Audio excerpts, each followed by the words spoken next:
Alam nyo minsan yung pagtatrabaho sa ibang bansa, napakalaking sakripisyo niyan. Kahit hindi niya alam yung mangyayari sa kanya doon. Kung suweswertein ba siya, o kung makakaipon ba siya. Kung matutupad ba yung mga pangarap niya para sa pamilya niya at para sa sarili niya.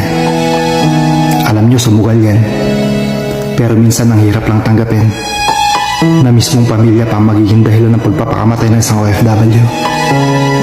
Alam nyo, marami sa aming mga OFW, umiiyak na lang kami kapag hindi namin ibibigay mga gusto nyo. Kasi akala nyo, ayaw namin magbigay. Hindi nyo alam, dinadamdam namin yan.